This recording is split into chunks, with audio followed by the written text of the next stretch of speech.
হ্যাঁ, প্রিয় দর্শক মণ্ডলী, আসসালামু আলাইকুম। আমি এখন অবস্থান করছি মহিনন্দ ইউনিয়নের চংছলেকিয়া গ্রামে। এখানে একজন ছাত্র উদ্যোক্তা, ছাত্র শব্দটা শুনে খুব ভালো লাগে, কারণ একজন ছাত্র কিন্তু তার পুরা যে অর্জন শিক্ষা সেই জিনিসটা পুরাটাই ব্যয় করতে পারে যে কোনো কাজে। এবং সেই ছাত্র উদ্যোক্তার সরকারি যে প্রজেক্ট পুষ্টিবাগান, সেই পুষ্টিবাগান প্রজেক্ট আমি দেখতে আসলাম। আপনারা দেখেন খুব সুন্দর করে যে পুষ্টিবাগানটা তৈরি করেছে। মাঝখানে 5টি বেড, যেগুলা প্রস্থে 1 মিটার এবং লম্বায় 5 মিটার, আর চারদিকে যে বেডের পরিমাণটা সেটা হচ্ছে 80 সেন্টিমিটার, 2 দিকে 80 সেন্টিমিটার। এগুলোতে হবে আপনার লতা জাতীয় গাছ লাগানো হবে, আরেক দিক দিয়ে হবে পেঁপে, আর অন্য দিকে ফলজ এবং পেঁপে। 2 দিকে লতা জাতীয় গাছ, 2 দিকেই। হ্যাঁ, আর একদিকে পেঁপে আর একদিকে ফল জাতীয় গাছ। আচ্ছা আচ্ছা। এবং এখানে যাকে দেখতে পাচ্ছেন তার নাম কিন্তু রিপন। অনেকেই আপনার এই ভিডিও দেখে হয়তো বুঝতে পারবেন যে এই সেই রিপন, যে আসলে সবজি চাষে খুবই পরিচিত একটি নাম এবং একজন সফল সবজি উৎপাদনকারী হিসাবে সে পরিচিত। আর দেখেন খুব সুন্দর করে সে কিন্তু, আমি হঠাৎ করে আসলাম, এসে দেখলাম সে সুন্দর করে সে বীজতলা তৈরি করছে। আর পুষ্টিবাগানের বীজতলায় অলরেডি বীজ বপন করা হয়েছে। আপনারা হয়তো দেখবেন যে 1 সপ্তাহ পরে এটা অন্যরকম আকার ধারণ করবে, যখন বীজ থেকে পরিপূর্ণভাবে চারাগুলা বড় হবে। এবং পাশেই যে বাগানটি দেখতে পাচ্ছেন, এটা তার নিজস্ব উদ্যোগে সরকারি প্রজেক্ট বাদ দিয়ে সেটা হচ্ছে শসা বাগান সে তৈরি করবে। দেখেন চমৎকারভাবে সে সেই বাগানটি তৈরি করেছে।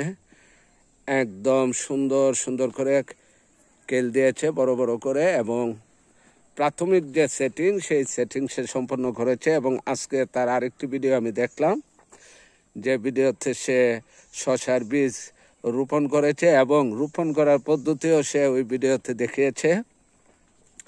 তো আমার মনে হয় এই যে উদ্যোগ কৃষি, আপনারা জানেন যে বর্তমান যে বাজারের যে অবস্থা, এবং আমাদের এই দেশ হচ্ছে কৃষি প্রধান দেশ।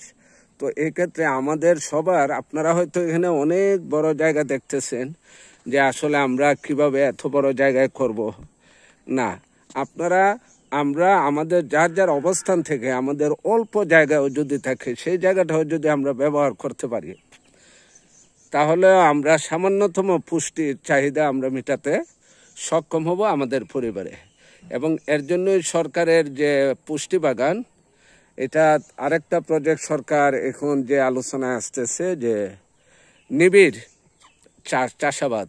মানে এখানে হচ্ছে যে আপনার কোনো জায়গা যাতে পতিত অবস্থায় না থাকে, সেই জায়গা থেকে যাতে আমরা কিছু উৎপাদন করতে পারি, সেই জিনিসের দিকে সরকার লক্ষ্য দিয়েছে। এবং আমার মনে হয় এই ভিডিওগুলো দেখে অনেকেই ব্যক্তিগতভাবে আপনার অল্প সম্পত্তি যেটা থাকবে, অল্প জায়গা যেগুলো অব্যবহৃত, আপনার পাশে বাড়ির পাশে অথবা বাড়ির পিছনে, আপনি সেই জিনিসটি, সেই জায়গাগুলো যাতে আপনারা এই ভিডিওগুলো দেখে অনুপ্রাণিত হন, সেই আশায় কিন্তু আমাদের এই ভিডিওগুলো করা। আর এখানে যাকে দেখতে পাচ্ছেন রিপন, সে কিন্তু প্রায় তার কাজের ভিডিও দিতেছে তার চ্যানেলে, এবং তার এখান থেকে পুরো আপডেটে আপনারা পাবেন। আর আমরাও চেষ্টা করব তার এখানে আসার জন্য। আর পাশে আমার একটু ছোট্ট বাগান আছে, আমি তার কাছ থেকে উৎসাহ নিচ্ছি যে আসলে তার সাজানো এবং পরিশ্রমটা অত্যন্ত চমৎকার। এবং আজকে যে সাদা মরুভূমি দেখতে পাচ্ছেন, হয়তো 1 সপ্তাহ বা 2 সপ্তাহের ভিতরেই সেটা দেখবেন সবুজ বাংলাদেশ। তার মানে এখন যে মাটি, সেই মাটি আর মাটি থাকবে না, 10-15 দিন পরে সেখান থেকে কিন্তু গাছ উঠে যাবে। তখনই অন্যরকম একটা অবস্থা তৈরি হবে এবং দৃশ্য তৈরি হবে। এবং সে চেষ্টা করে যে ভালোভাবে সবজি কীভাবে উৎপন্ন করা যায়। তো আপনারা দোয়া করবেন, এই ভিডিওর আপডেট আমরা আরও দেব। সবাই ভালো থাকেন, সুস্থ থাকেন, আল্লাহ হাফেজ।